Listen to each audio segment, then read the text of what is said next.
ಭಗವಂತ ಇರುತ್ತಾನೆ ನಮ ಸುತ್ತ, ಅವತಾರ ನಾನಾ ರೂಪವೋ.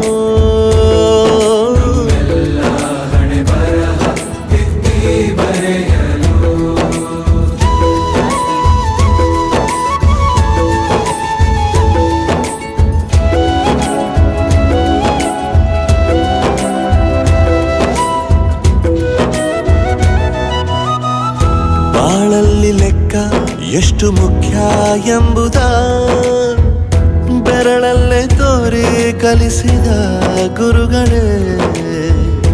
ಈ ದೇಹ ಹೇಗೆ ದಂಡಿಸೋದು ಎನ್ನುವ ಸಂದೇಹ ನೀಗೋ ಮೆಚ್ಚಿನ ಕಲಿಗಳೇ.